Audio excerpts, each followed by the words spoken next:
I need to. Okay, welcome, Mr. Lin. My name is Zin Min, and I'm going to be presenting on the 7 Ohio content standards for teaching profession. The first one is learning, or excuse me, students. And I chose in my 2 pieces of classroom evidence, I chose a classroom learning profile that I gathered from my students in the online learning program last year. And then I also chose a PowerPoint example from one of my students' classworks, a piece of, I guess it is a piece of classwork that I gathered. And this student in particular kind of demonstrates the type of students that I have. They're in an at-risk program. CBI is for career-based intervention, and it's students that are targeted to have socioeconomic, academic, or behavioral issues, or a combination of all 3, and we're trying to prevent them from dropping out. This student in particular, he comes from an extremely, I guess, difficult family situation. His mother and father are divorced. His father is in prison actually for trying to harm the mother physically. And I believe he was witness to that and was also harmed in the altercation. And here inside of his example for the 7 Habits of Highly Effective Teens, Paradigms and Principles, he talks about just the difference in his life and how not having a father changed his day-to-day activities with school and at home and helping him with homework and things of that nature. And now he's trying to have a different attitude and paradigm as it relates to his academic challenges. So that's one example of students and understanding your students for the first standard.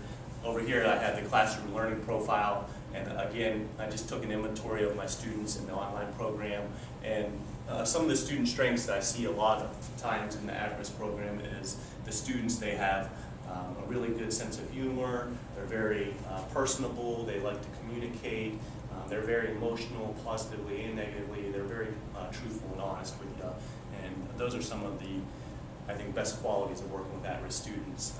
And when you get to kind of understand them from that angle, it helps sometimes when you have a lot of their weaknesses, which is the next column. And most of the students in the online program I had, and also in the CBI, most of the students have either a diagnosed learning disability or sometimes it's undiagnosed. In many instances this year, we had students who were, for the first time, not taking their ADHD medicine or ADD medicine, and that poses challenges in the classroom, but at the same time they're advocating for themselves.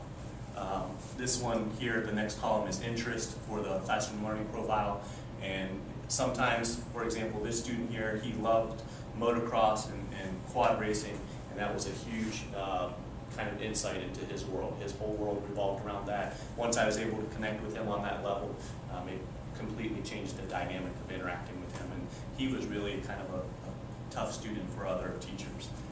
Some of the methods that we used are text, but also one-on-one learning, and obviously in the online. Any questions? Now, do you base, let's say, the young man who is motocross, do you sort of base some lessons and things on something like that, giving something that of course I know that you're mainly with like social studies, but sort of bring some of the motocross things to make things more easy for him to understand? Kind of a connect to the learning activities. Yes. Unfortunately, I would normally, I think that's an excellent question, I would normally try to weave that into the lesson somehow. Part of the online program was the curriculum was already pre-written and preset, but anytime there was an opportunity, because I think he was taking a math class and a science course, anytime there was an opportunity to weave in physics or mathematical principles, I would try to, yes, of course, and I think that's a great question, and it goes right along with really their student interest. Obviously you can sometimes for certain subjects, but for that one, I did actually get to do that a lot. Anything else? Yeah. Okay. Okay. While I'm trucking here. So standard 2 is all about content, and what I'm trying to do in my career-based intervention program is really recognize the difference from last year, my first year, as opposed to this year. Last year I tried to provide a lot of activities that were 21st century technology based. I tried to engage them, since I know a lot of at-risk students in particular, at least that I've had here at Buckeye Valley, have been visual learners, and I think all of us are on some level, but specifically last year I used a lot of YouTube clips, I used a lot of videos, I used a lot of movies, motivational quotes, motivational speakers, etc. I personally think I failed last year at that. Some responded really well to it, but some I made the mistake of assuming that because it was interesting to me, it would be interesting to them. So that was a huge wake-up call on how I redesigned my syllabus this year. This year, I tried to focus on the content from a career-based intervention, Ohio Department of Education standard.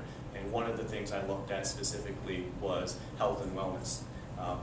And then the other side of that was I tried to make almost every single one of my projects project-based, and hands-on activities. So that really changed a lot with regards to my content and CBI. Some of the other things that I wove into my classroom this year were information media and technology, which is another CBI content standard. We spend at least one day a week in the lab working on PowerPoint projects and presenting them, basically completing all the 7 habits of highly effective teens. So that's basically I'll pull up the example. So this is the one slide from my first 9 weeks and second 9 weeks, or excuse me, actually these are from both second 9 weeks, but this is the CBI content standard. On the left-hand side, these are the units and the indicators, and then over here on this side we have the I can statements. In this example, the students were to go out and interview one teacher, one administrator, one student, and there were just 3 questions, and basically all of them correlated with the 7 habits of highly effective teens: being proactive, being reactive.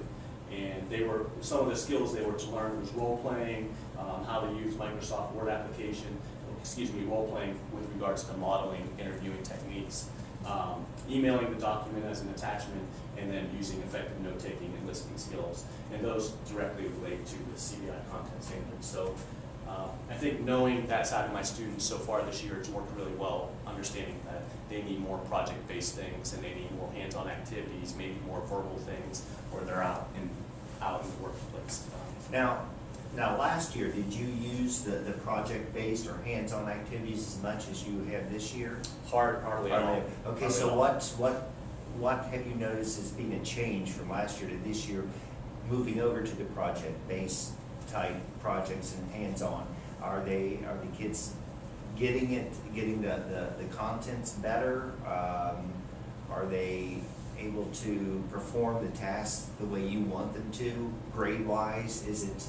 I think that's actually an excellent question. I think the number one thing I noticed different this year so far, you may find hard to believe, but it's actually classroom management has been better. Behavior has been better, so you dramatically.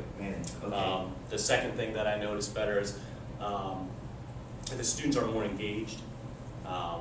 Last year it was on some level they would get it. Sometimes it would be an aha moment, but it didn't seem like that would last.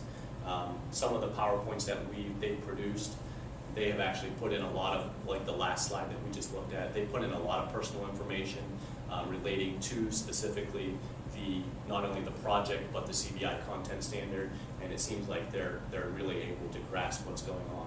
But I think the biggest thing of all, like I was saying, is I've seen a big difference in classroom management and behavior, and I hope that will improve as I continue to tweak it more and more.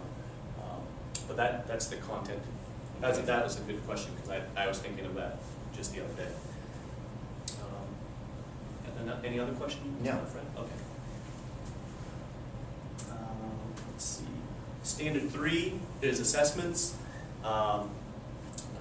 Maybe 3-4 years ago at Buckeye Valley, we had, I think it was the 7 formative assessment strategies, and we're going to be opening that back up again, if I read that email correctly. Oh, okay. I didn't get that. And so I actually really bought into that idea. I really enjoyed the concept, which was, and I liked the guest speaker we had. He talked about how he taught for 8 years, and it was a long time before he realized he wasn't giving pre-test and checking for background knowledge. He wasn't checking along the way, and then when he gave his post-test, he was really frustrated, as I was in the past, and somewhat even now, to find out that, hey, the students weren't getting it and they're bombing the test. And he even kind of said, look, if we're looking for a specific target, we've got to not only teach that target, but we need to check along the way and then try to redirect and review and reteach. And I've had to do that numerous times in history, American history, and American government, but more so, I've even had to do that just these last 2 9 weeks. I wanted them to complete a PowerPoint presentation, and I think with these students, they have low-level reading and writing comprehension skills. So I falsely made the assumption that they could compile the ideas into their own words. So I had to give them kind of a format and say, open up PowerPoint, do this, do that, just to help them express their ideas. But the assessments I use are, I try to give the same post-test as I do the pre-test. If anything, there might be a couple questions that are missing, just because I reviewed the test and maybe I didn't think it was relevant, or maybe I looked at it again and saw that a lot of students were missing this particular concept. I think one of the bigger things is percentage-wise for the assessments. I try not to let any of the quizzes or tests weigh too heavily so that it won't impact the grades. That's another probably side of assessments that really paid attention to me. And then we really try to design, last year we did it more so than this year, but I really try to design most of my questions with the last 3 levels of Bloom's taxonomy, and giving them more higher level application skills and higher level analysis skills and synthesis skills, rather than just rote memorization. Unfortunately, I got, again, a lot of students that are lower level, so I have to stick to those, but some of those comprehension and just knowledge-based Blooms, but we try to do some application in CBI as much as we can. Any more questions? Do you, now with using the Blooms, you said, try to get away from, just rote memory. By doing it this way, doing a pre-test, teaching in between it and a post-test where you're constantly, giving the kids the information over and over and over again, do you find that eventually it sinks in, so it really isn't, just memorization, but it is they've actually learned it by doing it this way? I mean, to be honest, I don't see a huge gain yet. I think that will change, but I'm kind of looking at it maybe too from a microcosmic snapshot, which is I've only had these students for 16, 17 weeks. I'm hopeful that it will eventually start to kind of, there will be more pieces that kind of connect the dots. But so far with the low level students, I don't see a huge gain. With the higher level students, I do see they are kind of grasping it more and more with the pre and post and formative. And they do seem to help the other students, it helps pick them up and work in groups. Because I think too, with low-level students, I think the more you bombard them with the information, I think the more it begins to sink in. And that was something, and that kind of segues to standard 4, which is instruction. And I'll kind of try to address what you're saying too as well. Really some of the bigger challenges I had last year, or I guess some of the bigger kind of revising I did with the syllabus and the instruction itself is, this year I had the students work more in groups. They seem to really enjoy that. They're more productive in groups. I think they really, again, love that hands-on component. We do a lot of word walls where they'll cut out the questions. Maybe I'll have 4 or 5 questions that summarize the chapter. They'll cut out the questions, cut out the answers that I've printed, and then they'll tape them as a team up, and they'll align them correctly, and it'll be information we've reviewed. But one of the bigger things I've noticed too, just simple things, they like big letters. I don't know why that is, but they love big letters, whether it's questions or answers on a word wall, and it seems like that helps them connect to the material better. And when you're doing group work, do you let them get in groups themselves? Do you assign the groups? How do you determine who's going to work with who? We ran into a little bit of logistics with that. This year I have 12 students in here, so I would just have them count off 1, 2. Actually, I think I did the first row, second row, third row, fourth row, and they stayed in a group. And then I actually kind of had them compete against one another as a group too. Whoever ended up first got an extra half hour of overtime for CBI or whatever it is. But that seemed to foster a little bit of competition and friendly competition. If not, you end up getting students that are buddies that kind of backslap a little bit, and it doesn't turn out quite the way. Eventually, they end up doing it anyhow. But it's almost like the looser you are with it, the better. Okay. As long as they have some structure that they can kind of work around. Okay. Now, do you do, like with these, like a rubric, what you want them, so you've got a thing with their group work, so that you're giving them, you know, this is what I want, this is how many points it's worth? Yeah, especially for the word walls, we'll say each question is worth 10. Okay. Each correct answer is worth 10. You got to align it correctly. Okay. I think some of the challenges I'm running into still are dealing with students that are at extremely different levels of learning and comprehension, because how do I make it interesting for the kid that's already have algebra and geometry as a freshman as opposed to the other student who can hardly write it or hardly illiterate.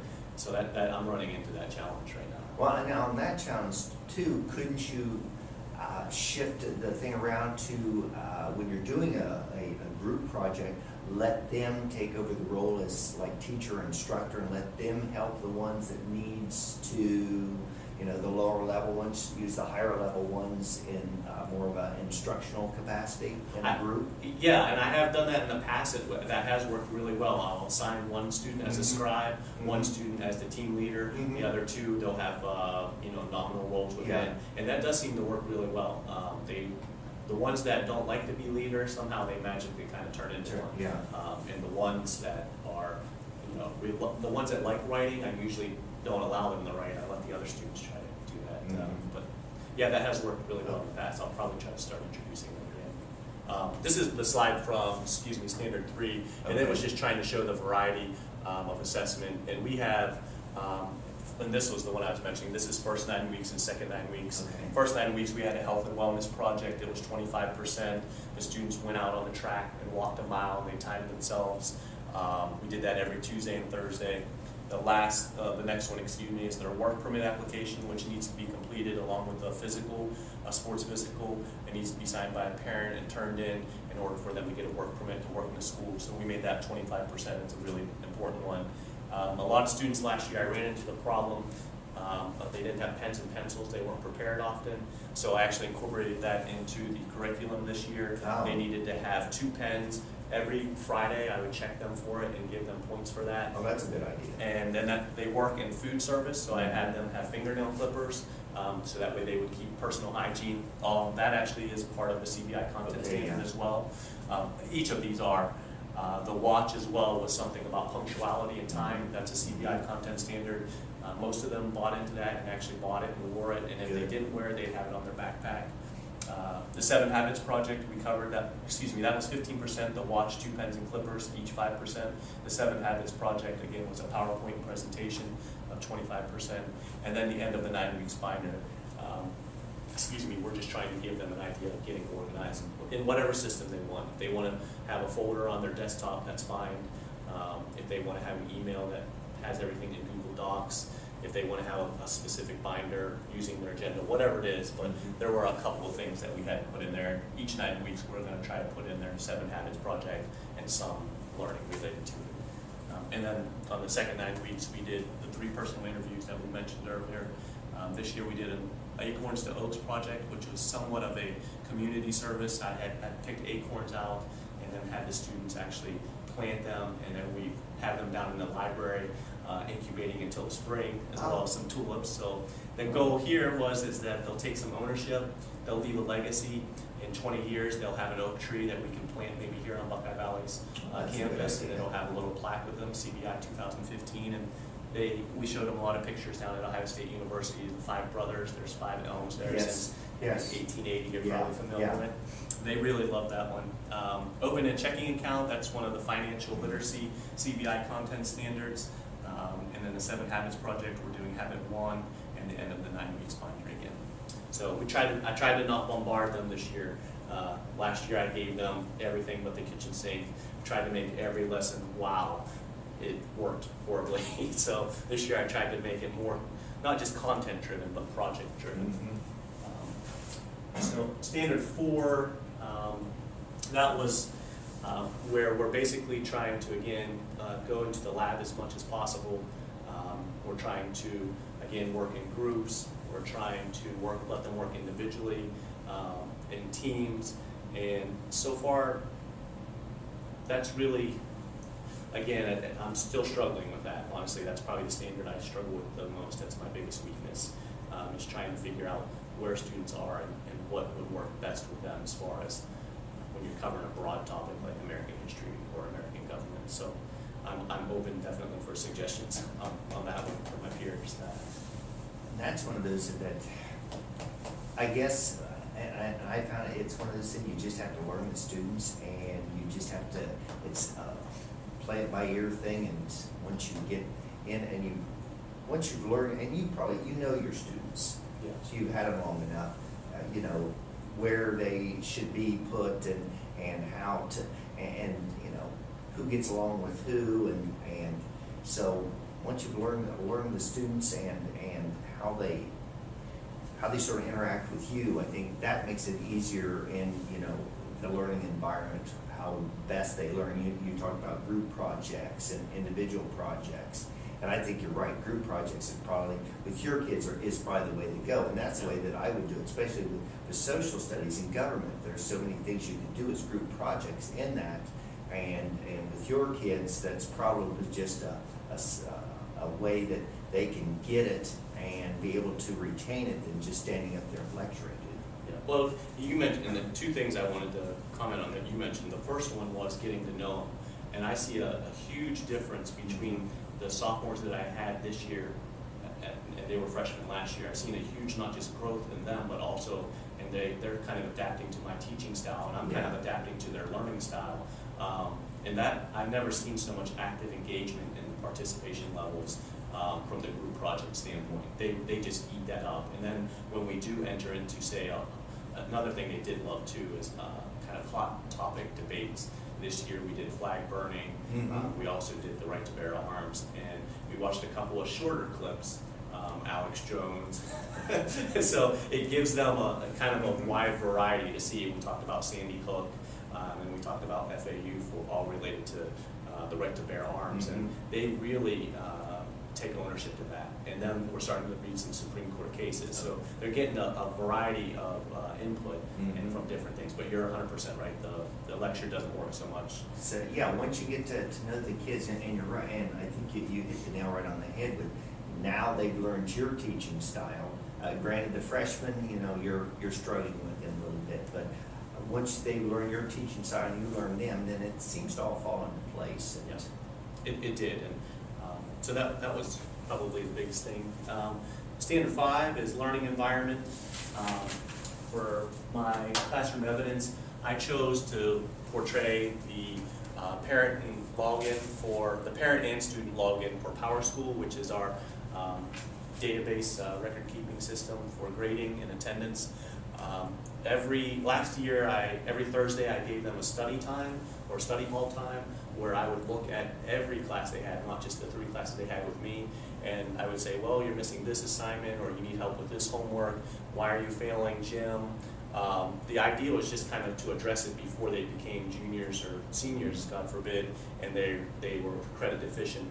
That worked extremely well last year. I think I had somewhere in the neighborhood of 80, I think it was 81% of my students last year passed all 3 of my CBI classes. 90% passed 2, and 100% passed 1. So that worked really well. So this year I made it 2 days. I made it Monday and Friday. I started to notice a pattern last year as well. They were less likely to work on Mondays, and end of the week they were kind of, their endurance wasn't there. So they take advantage of that every Monday and Friday. And then part of that, which we'll get into with Standard 6, is collaboration and communication. I call their parents every Friday and give them a detailed report of what their grades are, what assignments they're missing, and that, again, boded really well. That's learning environment. This was a student that made an off-color remark about African Americans. So I had him write out 50 times, him and another student, I will not make racially offensive comments. I want all the students to understand, even though we're in a homogeneous school district. Yeah, it's still not appropriate, and it's hard for them. They've never left this community, but well, and one thing too, they're going to have to go out into the world and work, and more than likely, they're going to be working with African Americans. They're going to be working with Latinos, Asians. So you need to get over that. Yeah, and even sometimes they don't realize it. Even though I'm kidding, that could really get you fired. So we had to set the tone there a little bit, and he did. He wrote it out 50 times, and I think he realized it after he said it. But by and large, we try to respect one another for Standard 5 in the classroom. Try to be polite, engage students when they come in the store. When they come in the door. When they're in the school working, try to give them as much positive reinforcement as they can. A lot of them aren't getting a lot of that at home. They don't get a safe and secure environment. I think the other thing we really incorporated this year more than last year is we prepare a meal each week for the staff and career-based intervention. So it's project-based, but it's also a little bit philanthropy-based. But quite honestly, I just want to give them a little bit extra nutrition, because you can see some of them are just lacking in that. They're in that hypoglycemic state almost. So that's really the learning environment. The last one here is Standard 6, second to last is Collaboration and Communication, Standard 6.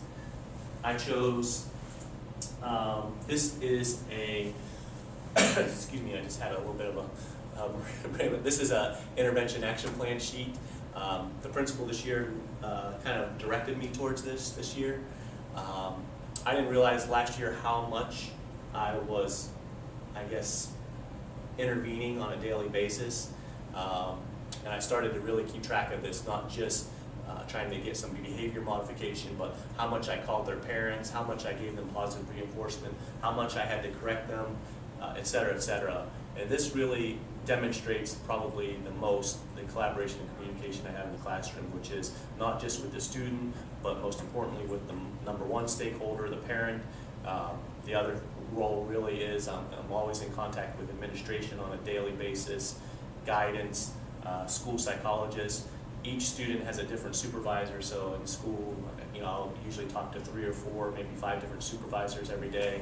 And then staff as well. You guys keep me informed, and that was my second piece that just kind of came back to me is I've never seen another school other than Buckeye Valley support so many students and teachers with special education or special needs students. And that really plays the biggest role in making my job easier. Is I might not get along really well with a student, but another teacher and yourself does, and that bridges that gap of connectivity, which allows that learning to take place. And if it weren't for you guys as resources, my job would be 100 times harder. So I'm appreciative of that. But this this intervention sheet, it really helped me this year to kind of get a handle on how much are you intervening, and maybe I shouldn't get so burnt out. I do share that with the parents and administration, and even the students from time to time. Yeah, because I think they're at the age now that anything like that, it would be good to show them what you've written about them, or anything, or any little notes and things that you might have on them. So any questions on this one, Fred? Try to move right along here into the last one, and that's professional responsibility and growth, which is Standard 7. And I chose just a really simple necklace that I got last year. We covered the 7 habits of highly effective teens last year and this year. I really believe in it. I'm passionate about it. And it's just a little name tag that we got down to the Leader in Me Symposium down at the Hyatt Building in Columbus. And we had, I think, over 500 students and teachers and administrators come from all over Ohio. We actually came up to Carlisle Elementary down in Chillicothe and Coshocton. They bussed us out for 2 hours to see schools that are implementing Stephen Covey's 7 habits. So my goal is to get certified in it this year, and at the end of the 2-year CBI program, each student will have a certificate of completion that they can take to an employer, they can take to a college or even a community college. And I think it's just something that it's a lifelong skill, and it's a lifelong learning process for them where they can continue to build and grow on it. But I've gotten a lot out of it, and so far, like I said, what we've covered in the class for the presentations and PowerPoints, they're really providing a lot of deep, insightful things. Some of them talking about anti-anxiety medication they're taking. Some of them talk about their parents being divorced. Some of them talking about their losing a parent or a loved one. So they're pretty intense conversations. But for me, professional growth and responsibility, it's all going to lie in trying to get as much certification as I can to help the students that I think need it the most. That's kind of it in a nutshell. And I don't know if you have any more questions, No, Fred, or that comments. was good. Okay. Good.